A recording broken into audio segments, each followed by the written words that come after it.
This sermon, God's only provided place of worship, was delivered on Sunday morning, November 28, 1965 at the Life Tabernacle in Shreveport, Louisiana, USA. நம்முடைய கர்த்தராகிய இயேசு கிறிஸ்துவின் விலையேறப்பட்ட நாமத்திற்கு மகிமை உண்டாவதாக. நம்முடைய அருமை சகோதரனும் இக்கடைசி கால தீர்க்கதரிசியுமான வில்லியம் மரியன் பிரென்னாம் அவர்களால் 1965 வருடம் நவம்பர் மாதம் 28 தேதி ஞாயிறு காலையில் அமெரிக்கா லூசியானா ஷீவர்போர்ட்டில் உள்ள ஜீவ கூடாரம் என்ற இடத்தில் God's only provided place of worship, தேவனால் அருளப்பட்ட ஒரே ஆராதனை ஸ்தானம் என்ற தலைப்பின் கீழ் கொடுக்கப்பட்ட செய்தியை இப்பொழுது நீங்கள் தமிழாக்கத்துடன் கேட்கப் போகின்றீர்கள். Now, there's got to be then one place, because there is a desire in the human heart to find it, and I think that the Word of God has an answer for everything that we have need of. இப்பொழுது அப்படியானால் ஒரு இடம் இருந்தே ஆக வேண்டும். ஏனென்றால் அதை கண்டறிய மானிட இருதயத்தில் ஒரு வாஞ்சை உள்ளது. நமக்கு தேவையாயிருக்கிற ஒவ்வொரு காரியத்திற்கும் தேவனுடைய வார்த்தையே பதிலாக இருக்கிறது என்றே நான் கருதுகிறேன். So God has the answer. And let's search for it now in the scriptures. ஆகையால் தேவன் பதிலை உடையவராயிருக்கிறார். அதற்காக இப்பொழுது நாம் வேத வாக்கியங்களில் ஆராய்வோமாக. And then if God will show us by the scriptures the only place, the only grounds, the only denomination, if it's so, the only way that God will meet a man, then we should hold to that. Because we found the truth of the Bible, what it says. ஆகையால் தேவன் வேத வாக்கியங்கள் மூலம் அந்த ஒரே ஸ்தலத்தை, அந்த ஒரே இடத்தை, அந்த ஒரே ஸ்தாபனத்தை காண்பிப்பாரேயானால், அது அவ்வண்ணமாய் இருக்குமேயானால், அந்த ஒரே வழியிலேயே தேவன் ஒரு மனிதனை சந்திப்பார். அப்பொழுது நாம் அதை பற்றிக் கொள்ள வேண்டும். ஏனென்றால் வேதாகமம் என்ன கூறுகிறதோ அதுவே வேதாகம சத்தியம் என்பதை நாம் கண்டறிகிறோம். Now the word Deuteronomy, the word itself means two laws. The word Deuteronomy. இப்பொழுது உபாகமம் என்ற வார்த்தைக்கு, அந்த வார்த்தை தாமே உபாகமம் என்ற வார்த்தை இரண்டு பிரமாணங்கள் என்று பொருளாகிறது. And God has two laws. The two laws, one of them is disobedience to the word and die. And the other is obedience to the word and live. That's the two laws. And Deuteronomy means those two laws. தேவன் இரண்டு பிரமாணங்களை உடையவராயிருக்கிறார். இரண்டு பிரமாணங்கள். அவைகளில் ஒன்று வார்த்தைக்கு கீழ்ப்படியாமல் இருந்து மரித்து போவது, மற்றொன்று வார்த்தைக்கு கீழ்ப்படிந்து ஜீவிப்பது. அதுதான் அந்த இரண்டு பிரமாணங்கள். அந்த இரண்டு பிரமாணங்களையே உபாகமம் பொருட்படுத்துகிறது. They have both been absolutely displayed to us in the scripture. One of them is death. The other one is life. Life and death. அவை இரண்டுமே வேத வாக்கியங்களில் நமக்கு முற்றிலுமாக வெளிப்படுத்தப்பட்டிருக்கின்றன. அவைகளில் ஒன்று மரணம், மற்றொன்று ஜீவன். மரணமும் ஜீவனும். God deals only in life, Satan only in death. தேவன் ஜீவனில் மாத்திரமே தொடர்பு கொள்கிறார், சாத்தான் மரணத்தில் மாத்திரமே தொடர்பு கொள்கிறார். And these was displayed to the world, publicly, openly, before every eye, and there's no excuse for it. இவைகள் உலகத்திற்கு பகிரங்கமாக காட்டப்பட்டுள்ளன. ஒவ்வொருவருடைய கண்களுக்கு முன்பாகவும் வெளிப்படையாய் காட்டப்பட்டுள்ளன. எனவே அதற்காக சாக்கு போக்கு கூற இயலாது. One of them was displayed on Mount Sinai, when the law was given which condemned the whole human race to death. The other was given on Mount Calvary, that brought the whole human race to life when the penalty was paid in Jesus Christ. The two laws of Deuteronomy was fulfilled, and these two great things. அவைகளில் ஒன்று சீராய் மலையின் மீது நியாயப்பிரமாணம் கொடுக்கப்பட்ட போது காட்டப்பட்டது. அது முழு மானிட வர்க்கத்தையும் மரணத்துக்கு எதுவாக ஆக்கிரைக்குட்படுத்தியது. மற்றொன்றோ கல்வாரி மலையின் மீது இயேசு கிறிஸ்துவுக்குள் தண்டனையின் கிரயம் செலுத்தப்பட்ட போது அது முழு மானிட வர்க்கத்திற்கும் ஜீவனை கொண்டு வந்தது. இந்த மகத்தான இரண்டு காரியங்களில் உபாகமத்தின் இரண்டு பிரமாணங்களும் நிறைவேற்றப்பட்டன. I want you to notice again, there was also two covenants given. One covenant was given to Adam, which was on conditions like law.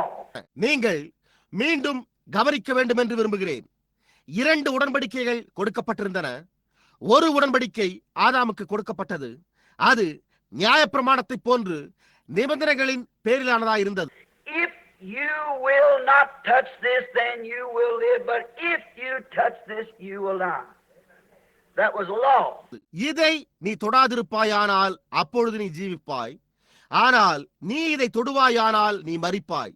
அது ஒரு பிரமாணமாயிருந்தது. Then there was another law given to Abraham, which was by grace unconditionally.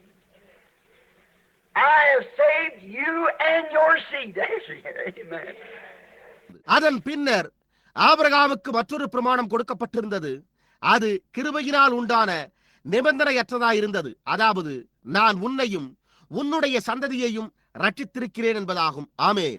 That is a type of Calvary, not the type of Adam covenant. It's an Abrahamic covenant. அது ஒரு கல்வாரியின் மாதிரியாய் இருக்கிறது. ஆதாமின் உடன்படிக்கையின் மாதிரியாய் அல்ல. இது ஆபிரகாமுக்கு கொடுக்கப்பட்ட ஒரு உடன்படிக்கையாய் இருக்கிறது.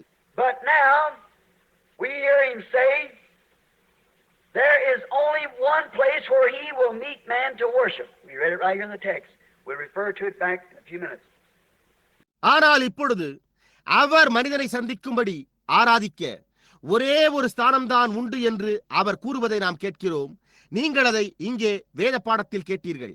நாம் இன்னும் ஒரு சில நிமிடங்களில் அதை திரும்பவும் குறிப்பிட்டு கூறுவோம். Then if there's only one place that God meets man, we'd better be very careful. ஆகையால் தேவன் மனிதனை சந்திக்கிறதற்கு ஒரே ஒரு இடம் மாத்திரமே இருக்கிறது என்றால் அப்பொழுது நாம் மிகவும் கவனமாயிருப்பது மேலானது. Now let's lay aside our traditions this morning and in this Sunday school lesson and be very sure that we find that one place. இப்பொழுது நாம் இந்த காலையில் நம்முடைய பாரம்பரியங்களை ஒருபுறம் தள்ளி வைத்துவிட்டு இந்த ஓய்வு நாள் பள்ளி பாடத்தில் நாம் அந்த ஒரு ஸ்தலத்தை கண்டறிய மிகவும் உறுதியாயிருப்போம். Because God has said here, He will not receive you in any other place. Any other church He won't receive you in, only in His church. It's the only place He'll receive you. ஏனென்றால் தேவன் இங்கே உரைத்திருக்கிறார், அவர் வேறெந்த ஸ்தலத்திலும் உங்களை ஏற்றுக்கொள்ள மாட்டார். அவர் வேறெந்த சபையிலும் உங்களை ஏற்றுக்கொள்ள மாட்டார். அவருடைய சபையில் மாத்திரமே, அந்த ஒரே ஸ்தலத்திலே அவர் உங்களை ஏற்றுக்கொள்வார். Now, what you say, Brother Branham, if I'm sincere? No. இப்பொழுதோ சகோதரன் பிரணாம், நீர் என்ன கூறுகிறீர்? நான் உத்தமமா இருந்தால் என்று கூறலாம். இல்லையே. Remember, Jesus talked to some sincere people, the worshipers of His day, and He said, in vain do you worship me. இயேசு தம்முடைய நாளில் ஆராதனை செய்தவர்களிடம் சில உத்தமமான ஜனங்களிடம் பேசினதை நினைவில் கொள்ளுங்கள். அவர், நீங்கள் எனக்கு வீணாய் ஆராதனை செய்கிறீர்கள் என்றார். True, genuine worship from the bottom of their hearts. In vain do you worship me, teaching for doctrine the commandments of man, or the denominational creed. அவர்களுடைய இருதயத்தின் ஆழத்தில் இருந்த உண்மையான அசலான ஆராதனை, மனுஷருடைய கற்பனைகளை உபதேசங்களாக போதித்து வீணாய் எனக்கு ஆராதனை செய்கிறீர்கள், அல்லது அவர்களுடைய ஸ்தாபன கோட்பாடுகளை போதித்து வீணாய் எனக்கு ஆராதனை செய்கிறார்கள் என்றார். Sincere, reverently, just as religious as they can be. உத்தமமாய் பயபக்தியோடு அவர்கள் இருக்க முடிந்த அளவு பயபக்தியாய் இருக்கிறார்கள். And that wasn't new just with the Pharisees. Cain and Abel, the first two worshipers that was born, natural birth here on earth, absolutely came in the same attitude. அது வெறுமன பரிசேயரோடு இருந்த புதுமை அல்ல.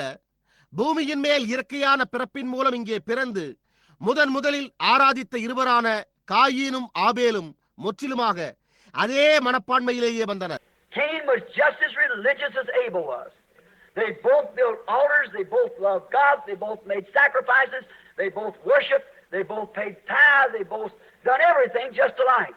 காயின் ஆபேலைப் போல அவ்வளவு பக்தி உள்ளவனாயிருந்தான். அவர்கள் இருவரும் பலிபீடங்களை கட்டினர். அவர்கள் இருவருமே தேவனை நேசித்தனர். அவர்கள் இருவருமே பலிகளை செலுத்தினர். அவர்கள் இருவருமே ஆராதித்தனர். அவர்கள் இருவருமே தசமபாகம் செலுத்தினர்.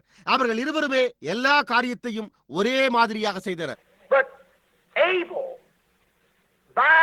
faith, which is the revelation, the Word of God, revealed, made plain, showed out, and vindicated.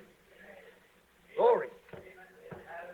ஆனால் ஆபேல் வெளிப்பாடாய் இருக்கிற விசுவாசத்தின் மூலம் அதை செய்தபோது தேவனுடைய வார்த்தை வெளிப்படுத்தப்பட்டு தெளிவாக்கப்பட்டு எடுத்து காட்டப்பட்டு ரூபகாரப்படுத்தப்பட்டது. மகிமை. Cain made an offering, but God didn't vindicate it. God required worship and Cain made the offering, but God didn't vindicate it. Coin காணிக்கையை செலுத்தினான், ஆனால் தேவன் அதை ரூபகாரப்படுத்தவில்லை. தேவன் ஆராதனையை கோரினார், காயின் காணிக்கையை செலுத்தினான், ஆனால் தேவன் அதை ரூபகாரப்படுத்தவில்லை. But by the true channel, you say, well, my church is it. Wait just a minute.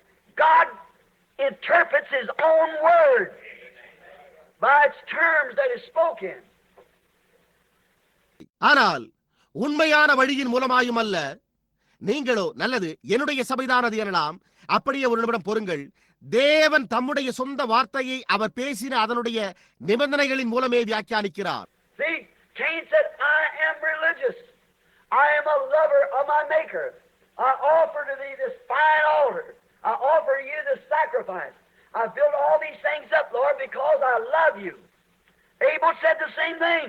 பாருங்கள், காயின், நான் பக்தி உள்ளவன், நான் என்னை சிருஷ்டித்தவரில் நேசமாய் இருக்கிற ஒருவன், நான் இந்த அருமையான பலிபீடத்தை உமக்கு படைக்கிறேன், நான் இந்த பலியை உமக்கு ஏறெடுக்கிறேன். கர்த்தாவே, நான் உம்மை நேசிக்கின்ற காரணத்தால் இந்த எல்லா காரியங்களையும் நான் கட்டினேன் என்றான். ஆபேலும் அதே காரியத்தை கூறினார். Now it's the one that's vindicated, the one that's proven. And God come down and received Abel's sacrifice because by revelation he had struck the true channel of God that was accepted. இப்பொழுது இதுவோ ரூபகாரப்படுத்தப்பட்ட ஒன்றாயிருக்கிறது, நிரூபிக்கப்பட்ட ஒன்றாயிருக்கிறது.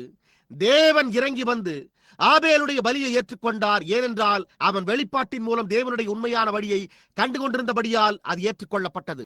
Now watch that Cain spirit come right down through the scripture, right on to this very last day. இப்பொழுது அந்த காயினுடைய ஆவி வேதாகமத்தினூடாக இந்த கடைசி நாள் மட்டும் தொடர்ந்து வருவதை கவனியுங்கள். Fundamental, just as fundamental as the other was. அடிப்படை காரியமா? அடிப்படையிலோ ஒருவர் மற்றவரைப் போலவே இருந்தனர். Look at the prophet Balaam and the prophet Moses. Both of them with 7 altars, Jehovah's altars, blood on each one, and not only that, but rams on each one. தீர்க்கதரிசி பிலேயாமையும் தீர்க்கதரிசி மோசேயையும் நோக்கி பாருங்கள். அவர்கள் இருவருமே 7 பலிபீடங்களையும் யெகோவாவினுடைய 7 பலிபீடங்களையும் இரத்தத்துடனும் இருந்தனர்.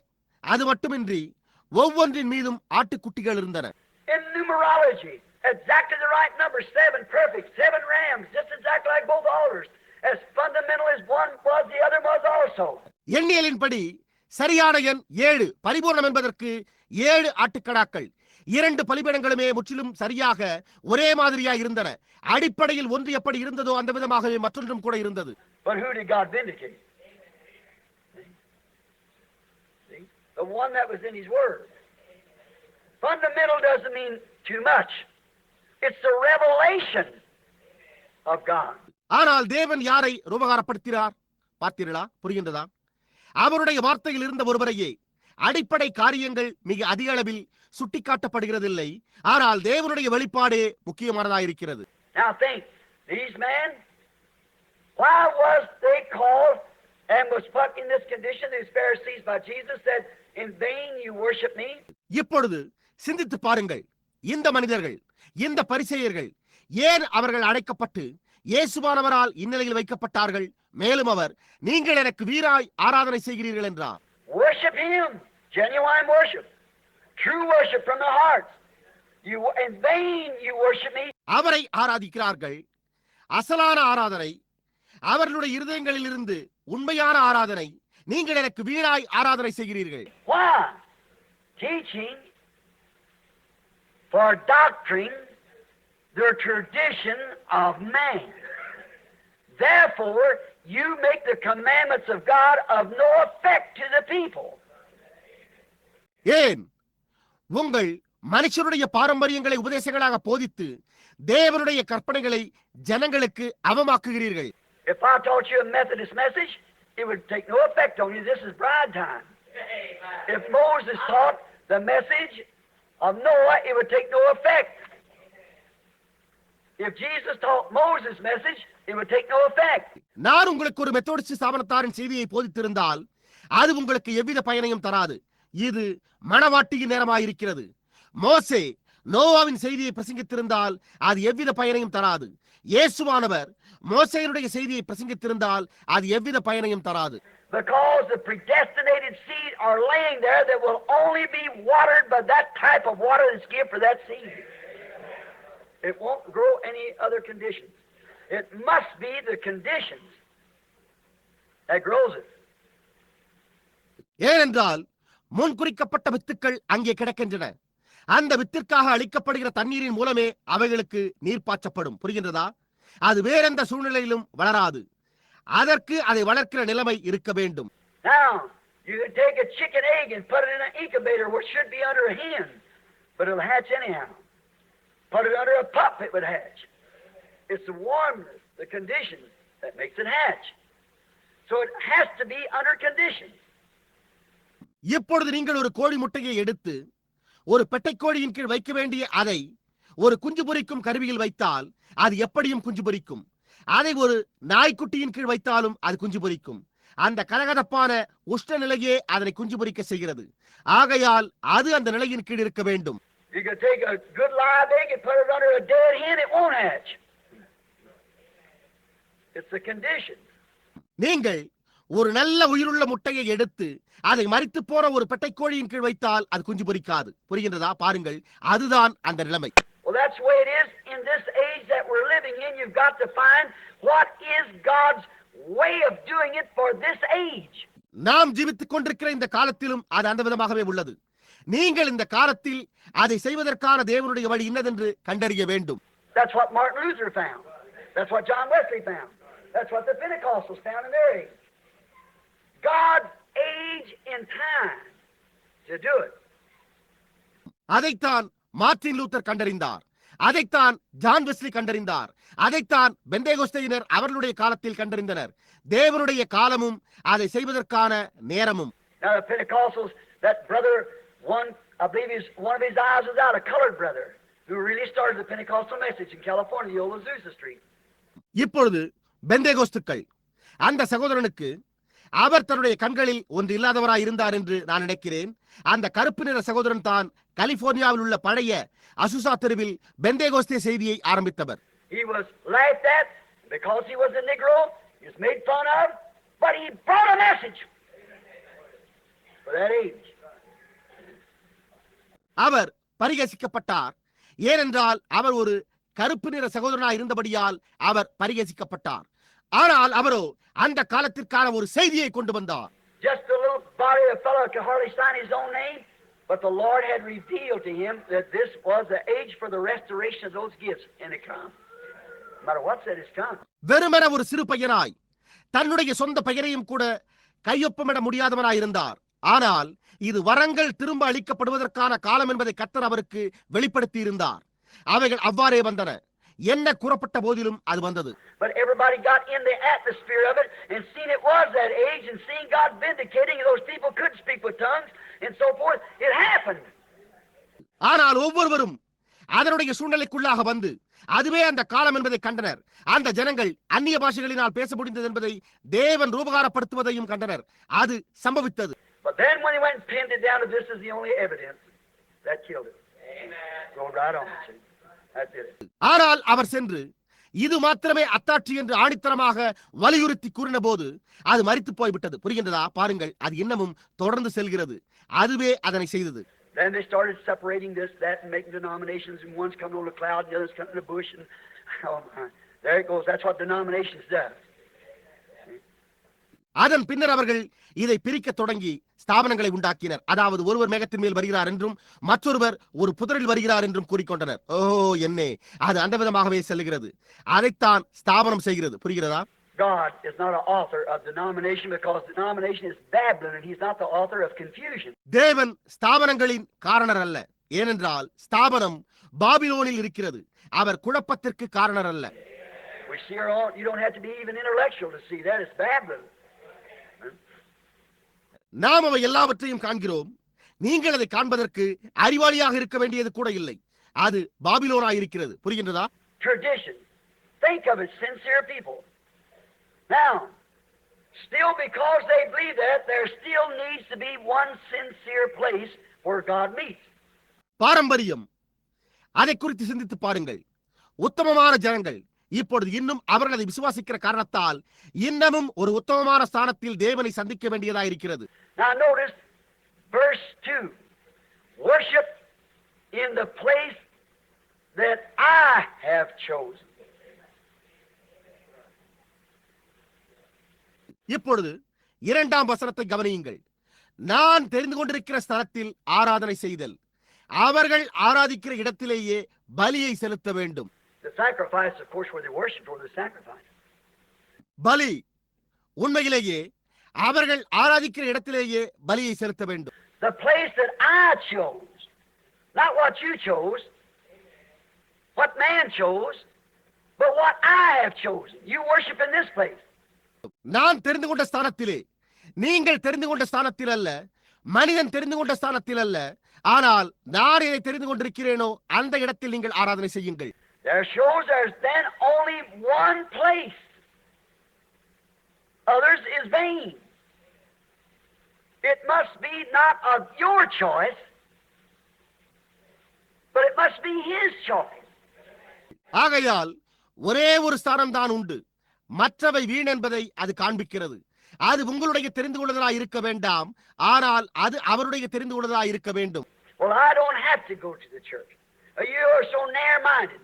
Why, you even fuss at women about preaching, women about bobbing their hair, man about these other things. Why, you're so narrow-minded? நல்லது, நான் சபைக்கு போக வேண்டியதில்லை, அல்லது நீர் மிகவும் குறுகிய சிந்தையுடையவராய் இருக்கின்றீர்.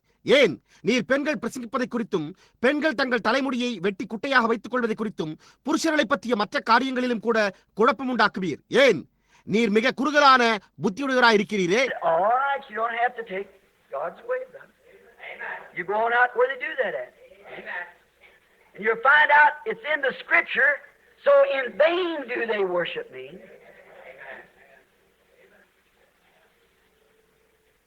Jesus spoke of the same thing. See? சரி, நீங்கள் அதை குறித்த தேவனுடைய வார்த்தையை எடுத்துக்கொள்ள வேண்டியதில்லை. நீங்கள் அதை அப்படியே தொடர்ந்து செய்யுங்கள். அவர்களும் அதை செய்கிறார்களே, புரிகிறதா? நீங்கள் அதை வேத வாக்கியத்தில் கண்டறியுங்கள். ஆகையால் அவர்கள் எனக்கு வீணாய் ஆராதனை செய்கிறார்கள். புரிகிறதா? இயேசுவானவர் அதே காரியத்தை குறித்து பேசினார். புரிகின்றதா? That every little jot, everything you must be faithful in. It's always the little vine, the little fox that spoils the vine. அந்த ஒவ்வொரு இம்மி அளவிலும் ஒவ்வொரு காரியத்திலும் நீங்கள் உண்மையுள்ளவர்களாய் இருக்க வேண்டும். எப்பொழுதும் அந்த திராட்சை கொடியை கெடுக்கிற அந்த சிறுநரியை போலவே. Sometimes you leave, it's not the big things you do, it's the little things you leave undone. Remember, a chain is only as strongest as its weakest link. நீங்கள் செய்கிற பெரிய காரியங்கள் அல்ல, சில நேரங்களில் நீங்கள் செய்யாமல் விட்டுவிடுகிற சிறு காரியங்களாய் அவை உள்ளன. நினைவிருக்கட்டும், ஒரு சங்கிலியின் உறுதி அதிலுள்ள பலவீனமான இணைப்பில் மாத்திரமே உள்ளது. Blessed are they that do all the commandments of God, that they might have a right to enter in. தேவனுடைய ராஜ்யத்திற்குள் பிரவேசிக்கும்படியாக தேவனுடைய கற்பனைகள் எல்லாவற்றையும் செய்கிறவர்கள் பாக்கியவான்கள். Do all God said. If it said for women to have long hair, you say, a man told me not long ago, I don't preach a clothesline religion. I said, then you're not preaching the gospel. Amen. Hallelujah. தேவன் கூறின எல்லாவற்றையும் செய்யுங்கள். ஸ்திரீயானவள் நீண்ட தலைமுடியை உடையவளாய் இருக்க வேண்டும் என்று வேதம் கூறிற்று. அண்மையில் ஒரு மனிதன் என்னிடத்தில், நான் ஆடைகளை குறித்த மார்க்கத்தை போதிக்கிறதில்லை என்றான். அதற்கு நான், அப்படியானால் நீர் சுவிசேஷத்தை பிரசங்கித்துக் கொண்டிருக்கவில்லை என்றேன். ஆம், God laid it out there. He said what to do. And you either do it. That's your natural, reasonable thing. தேவன் அதை எங்கு வைத்துள்ளாரே, என்ன செய்ய வேண்டும் என்று அவர் கூறினாரே, நீங்கள் அதை செய்யுங்கள். இல்லை என்றால் அது உங்களுடைய இயற்கையான நியாயமான காரியமாய் இருக்கிறது. What little thing, what the little insignificant. Jesus said, blessed are they that would take all the little things. Do the little things. எந்த சிறு காரியமும், எந்த சிறிய முக்கியமில்லாத காரியமும், இயேசு எல்லா சிறிய காரியங்களையும் ஏற்றுக்கொண்டு அந்த சிறு காரியங்களை செய்கிறவர்கள் பாக்கியவான்கள் என்றார். And a woman to let her hair grow, that's just something she can do. And she won't even do that. She won't even do that. ஒரு ஸ்திரீ தன்னுடைய தலைமுடியை வளரவிட வேண்டியவளாய் இருக்கிறாள். அது அவள் செய்யக்கூடிய ஏதோ ஒரு காரியமாய் இருக்கிறது. ஆனால் அவள் அதை செய்ய மாட்டாள். அவள் அதை செய்யக்கூட மாட்டாள். Oh, teach us the great things. How can you teach the great things when you won't do the simple? Because you see your motive and your objective is wrong. ஓ, எங்களுக்கு மகத்தான காரியங்களை போதியும். நீங்கள் எளிய சாதாரணமான காரியத்தை செய்யாதிருக்கும் போது எப்படி உங்களுக்கு மகத்தான காரியங்களை போதிக்க முடியும்? காரணம், நீங்கள் பாருங்கள், உங்களுடைய உள்நோக்கமும் உங்களுடைய குறிக்கோளும் தவறாயிருக்கிறது. It's your love to God. Lord, I don't care what you want me to do, I'm willing to do it. Then you're getting somewhere. அது தேவனிடம் உங்களுக்குள்ள அன்பை பொறுத்தது. கர்த்தாவே, நான் அதை செய்ய வேண்டும் என்று நீர் விரும்பினாலும் எனக்கு கவலை இல்லை. நான் அதை மனப்பூர்வமாய் செய்ய தயாராக உள்ளேன். அப்பொழுதுதான் நீங்கள் எங்கோ ஆயத்தமாய் கொண்டிருக்கிறீர்கள். But if you don't do it that way, well, he said do it. It's his choosing. The place that I have chosen. That's where you worship with your sacrifice. ஆனால் நீங்கள் அந்த விதமாய் செய்யவில்லை என்றால், அவர் அதை செய்யும்படி கூறின விதமாக செய்யவில்லை என்றால், அது அவருடைய தெரிந்து கொள்ளுதலாகும். நான் தெரிந்து கொண்டுள்ள ஸ்தானம், அங்கேதான் நீங்கள் உங்களுடைய பலியோடு ஆராதனை செய்ய வேண்டும். Cain brought his sacrifice, Abel brought his. It depends on what place you take it into. If you take it into the place where he's chosen, it'll be all right. He'll accept it. If it's not, he won't accept it. Coin தன்னுடைய பலியை கொண்டு வந்தான். ஆபேல் தன்னுடையதை கொண்டு வந்தான். அது நீங்கள் அதை எந்த ஸ்தானத்திற்குள் கொண்டு செல்லுகிறீர்கள் என்பதை பொறுத்துதான் இருக்கிறது. அவர் தெரிந்து கொண்டுள்ள ஸ்தானத்திற்குள்ளாக நீங்கள் அதை கொண்டு செல்வீர்களே, ஆனால் அது சரியாயிருக்கும். அப்பொழுது அவர் அதை ஏற்றுக்கொள்வார். அவ்விதம் இல்லை என்றால் அவர் அதை ஏற்றுக்கொள்ள மாட்டார். Don't care, it's the same sacrifice, whatever it is. It's still unrejected unless it's brought to that one certain place. அது அதே பலியாயிருந்தாலும், அது என்னவாயிருந்தாலும், அது அந்த ஒரு குறிப்பிட்ட ஸ்தானத்திற்கு கொண்டு வரப்பட்டால் ஒழிய மற்றபடி அது புறக்கணிக்கப்படுகிறது. Now we want to find out where we want to bring this sacrifice. இப்பொழுது நாம் இந்த பலியை எங்கே கொண்டு வர வேண்டும் என்பதை நாம் கண்டறிய விரும்புகிறோம். We can find out. We all want to go to heaven, don't we? And we all know we've done wrong. நாம் அதை கண்டறிய கூடுமானால் நலமாயிருக்கும். நாம் யாவருமே பரலோகத்திற்கு செல்ல விரும்புகிறோம். நாம் அவ்வாறு விரும்பவில்லையா? நாம் தவறு செய்திருக்கிறோம் என்பதை நாம் யாவரும் அறிவோம். We all believe that Jesus is the sacrifice. Now we won't know where to take him. It'll be accepted. That's the answer. இயேசுவானவரே அந்த பலியாய் இருக்கிறார் என்பதை நாம் யாவரும் விசுவாசிக்கிறோம்.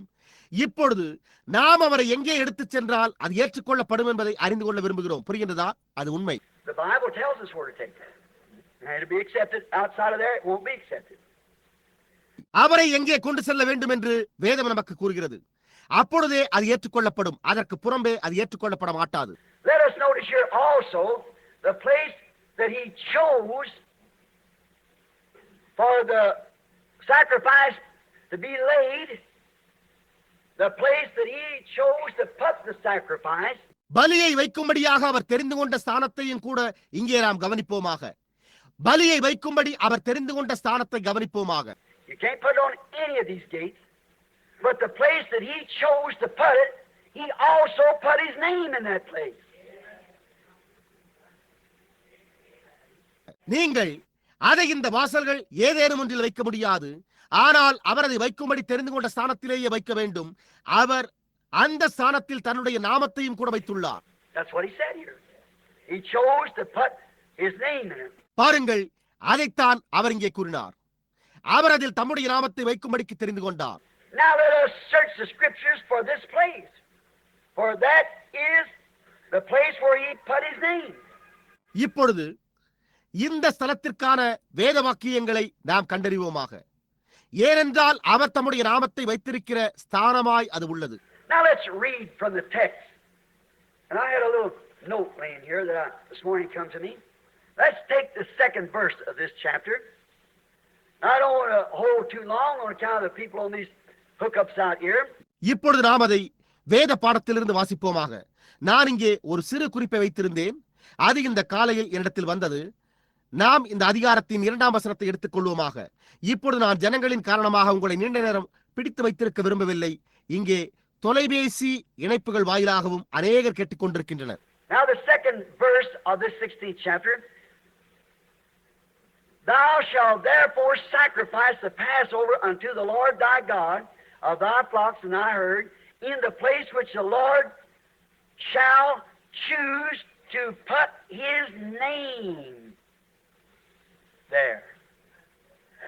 இப்பொழுது இந்த 16ஆம் அதிகாரத்தின் 2ஆம் வசனம், கர்த்தர் தமது நாமம் விளங்கும்படி தெரிந்து கொள்ளும் ஸ்தானத்தில் உன் தேவனாகிய கர்த்தருக்கு பஸ்காவின் பலியாகிய ஆடு மாடுகளை பலியிடுவாயாக. Now you can't take this, your sincerity and all that you want to confess, you just can't take it to the Methodist altar, to a Baptist altar, to a Pentecostal altar. But there is an altar somewhere that he chose to put his name in it, and he would meet you at that place. இப்பொழுது நீங்கள் இதை எடுத்துச் செல்ல முடியாது. உங்களுடைய உத்தமத்தையும் நீங்கள் அறிக்கை செய்ய விரும்புகிற எல்லாவற்றையும் உங்களால் மெத்தோடிஸ்ட் பலிபீடத்திற்கோ, ஒரு பாப்டிஸ்ட் பலிபீடத்திற்கோ, ஒரு பெந்தேகோஸ்தே பலிபீடத்திற்கோ எடுத்து செல்ல முடியாது. ஆனால் அவர் தமது நாமம் விளங்கும்படி தெரிந்து கொண்ட ஒரு பலிபீடம் எங்கேயோ இருக்கிறது. அவர் உங்களை அந்த ஸ்தானத்தில் சந்திப்பார். Now if you get everything running just right, it's going to run. Everything's set in order. If there's a short in that wire, that light won't come on because it's been grounded. இப்பொழுது நீங்கள் ஒவ்வொரு காரியமும் அப்படியே சரியாக செயல்பட்டுக் கொண்டிருக்கும்படி பொருந்துவீர்களேயானால் அது சரியாக செயல்பட போகிறதா இருக்கும். அப்பொழுது ஒவ்வொரு காரியமும் சரியான ஒழுங்கில் அமைக்கப்படுகின்றது. ஆனால் அந்த மின்சார கம்பியில் மின் ஓட்டம் இடைமறிக்கப்படுமானால் அது விளக்குக்கு ஒளி தராது. ஏனென்றால் அது பூமியில் தட்டுப்பட்டு விட்டது. When you take one of God's words or one of his places and in your own heart have selfish objectives, it'll ground the power of God right there. தேவனுடைய வார்த்தைகளில் ஒன்றை நீங்கள் எடுத்துக்கொண்டு அல்லது அவருடைய ஸ்தானங்களில் ஒன்றை நீங்கள் எடுத்துக்கொண்டு உங்கள் சொந்த இருதயத்தில் சுயநலமான குறிக்கோள்களை உடையவர்களாக இருப்பீர்களேயானால் அது தேவனுடைய வல்லமையை பயனற்றதாக்கிவிடும். If you do it because you want to be smart, you want to be different from somebody else or something, right there it's grounded. It'll blow the fuse. You're wrong. நீங்கள் புத்திசாலியா இருக்க வேண்டும் என்ற காரணத்தினால் நீங்கள் அதை செய்வீர்களேயானால், வேறு யாரோ ஒருவரை விட நீங்கள் வித்தியாசப்பட்டவராக இருக்க வேண்டும் என்று அதை செய்வீர்களானால், அல்லது வேறேதோ காரியத்திற்காக அதை செய்வீர்களேயானால், அப்பொழுது அது அங்கேயே பயனற்றதாகிவிட்டது. அது விளக்கை எரிய வைக்க முக்கிய உருக்கு கம்பியை எரித்துவிடும். நீங்கள் தவறாக இருக்கிறீர்கள். You've got to come with sincerity, with all your heart, your motives and your objectives, place right on God. Then search for his place, find where he said and bring it there. See? நீங்கள் உத்தமத்தோடும் உங்களுடைய முழு இதயத்தோடும் வர வேண்டும். உங்களுடைய உள்நோக்கங்களையும் உங்கள் குறிக்கோள்களையும் தேவன் மீது வையுங்கள். அதன் பிறகு அவருடைய ஸ்தானத்திற்காக தேடுங்கள். அவர் எங்கே கூறினார் என்பதை கண்டறிந்து அதை அங்கே கொண்டு வாருங்கள். புரிகின்றதா? Look at Martha and Mary. When Jesus had come back after he had taught them this gospel, the light of his day, him being Messiah, he was hated, rejected. மார்த்தாளையும் மரியாளையும் பாருங்கள். அவர் அவர்களுக்கு இந்த சுவிசேஷத்தை, அவருடைய நாளின் வெளிச்சத்தை, அவர் மேசியாவா இருக்கிறார் என்பதை போதித்த பிறகு அவர் திரும்பி வந்திருந்த போது அவர் வெறுக்கப்பட்டார், புறக்கணிக்கப்பட்டார். Oh, the Pharisees and churches despised him. But Lazarus had died, the brother, which was a bosom friend to him. He let him lay down. They sent for him. He didn't even come. ஓ, பரிசேயர்களும் சபைகளும் அவரை வெறுத்தனர். ஆனால் லாசரு மரித்திருந்தான். அவருக்கு ஆத்ம நண்பனாயிருந்த சகோதரன், அவர் அவனை அங்கேயே கிடக்க செய்தார். அவர்களோ அவருக்காக ஆள் அனுப்பினர். அவர் வரக்கூட இல்லையே. But watch Martha, her attitude. She said, Lord, if thou would have been here, give him his right title. Lord, capital L-O-R-D. Yahweh, Jehovah, glory. ஆனால் மார்த்தாளையும் அவளுடைய மனப்பான்மையையும் கவனியுங்கள். அவள், கர்த்தாவே, நீர் இங்கே இருந்திருப்பீரேயானால் என்று கூறினாள். அவருக்கு அவருடைய சரியான பட்டப்பெயரை கொடுங்கள். ஆண்டவரே, ஆங்கிலத்தில் பெரிய இடத்தில் ஆண்டவர் என்று உள்ளது. யாவே, யெகோவாவே, மகிமை. If thou would have been here, my brother would not have died. Life and death can't associate in the same channel, the same house. He would have not have died. நீர் இங்கே இருந்திருப்பீரேயானால் என் சகோதரன் மரித்திருந்திருக்க மாட்டான்.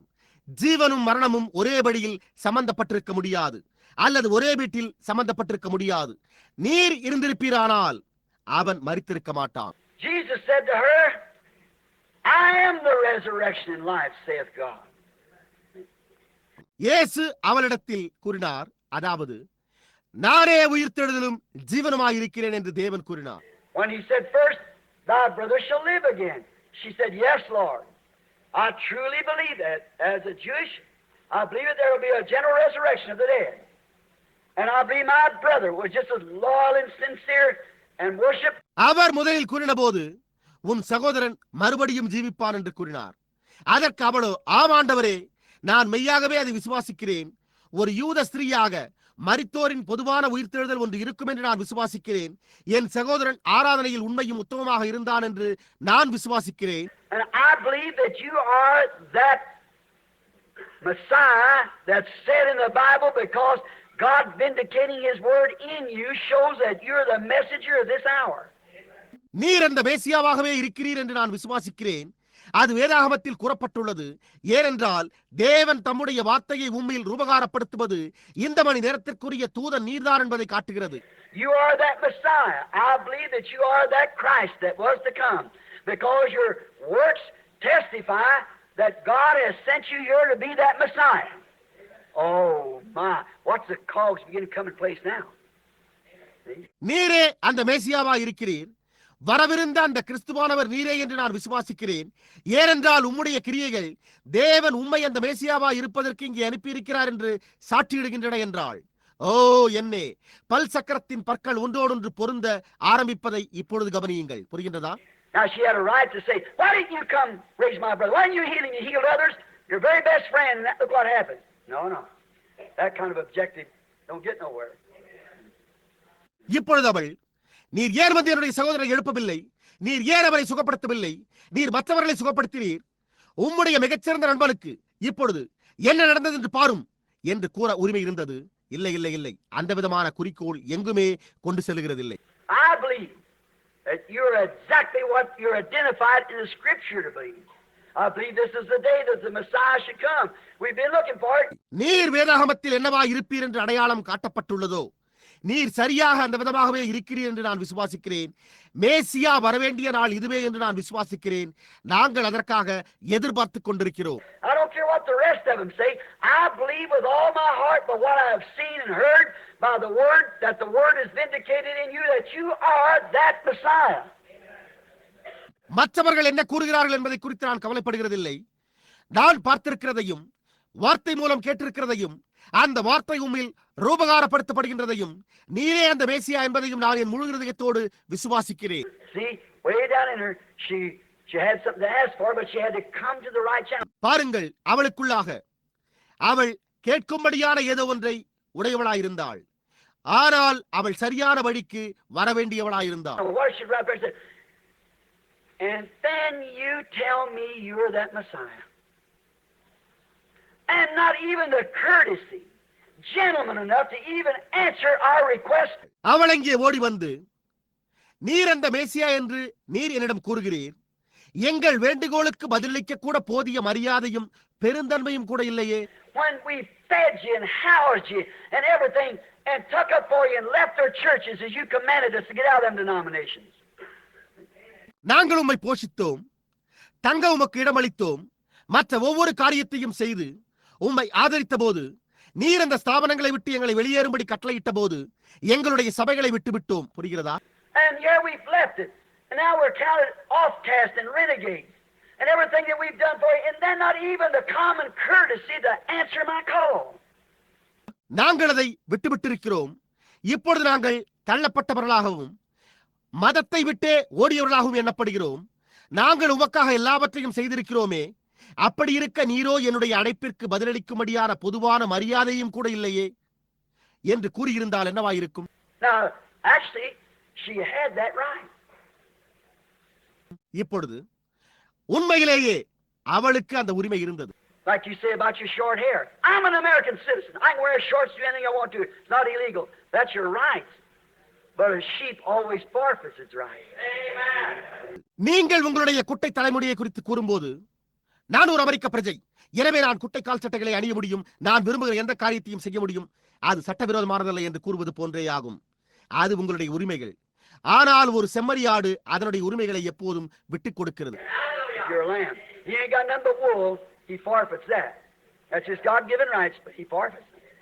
நீங்கள் ஒரு ஆட்டுக்குட்டியா இருந்தால் நீங்கள் ரோமத்தை தவிர வேறொன்றையும் பெற்றிருப்பதில்லை. அது அதனை விட்டுக் கொடுக்கிறது. அது அதற்கு தேவனால் அளிக்கப்பட்ட உரிமைகளாகும். ஆனால் அது அதனை விட்டுக் கொடுக்கிறது.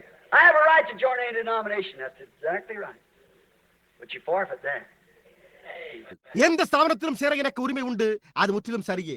ஆனால் நீங்கள் அதை விட்டுக் கொடுக்கிறீர்கள். புரிகிறதா? She forfeited all that she had rights to recognize the word of God manifested right there before.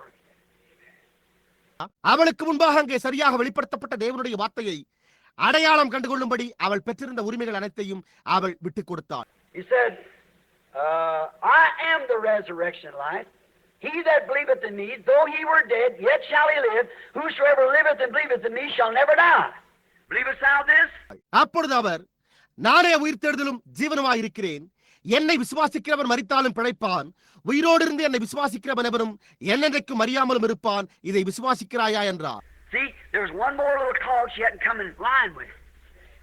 பாருங்கள், அவள் இன்னுமாய் நேர்கோட்டிற்கு வந்திராத ஒப்பந்தத்தின் இன்னும் ஒரு சிறிய நிபந்தனை அங்கு இருந்தது. Yeah, Lord, I believe that thou art the Christ, the Son of the living God. Oh, brother, everything is ready to spark off right then. See? ஆம் ஆண்டவரே, நீர் ஜீவனுள்ள தேவனுடைய குமாரனாகிய கிறிஸ்து என்று நான் விசுவாசிக்கிறேன். ஓ சகோதரனே, அப்பொழுது ஒவ்வொரு காரியமும் பற்றி எறிய தயாராயிருந்தது. புரிகின்றதா? Where had you laid him? You know what took place? நீங்கள் அவனை எங்கே வைத்திருக்கிறீர்கள் பார்த்தீர்களா? என்ன சம்பவித்தது என்பதை நீங்கள் அறிவீர்கள். See, you've got to get in that right place before he will receive your sacrifice. You got to come into it. பாருங்கள், அவர் உங்களுடைய பலியை ஏற்றுக்கொள்வதற்கு முன்பு நீங்கள் அந்த சரியான ஸ்தானத்திற்குள் வர வேண்டும். பாருங்கள், அதற்குள்ளாக வந்தாக வேண்டும். In the place which the Lord shall choose to place his name there. Thou shalt eat no leavened bread in it.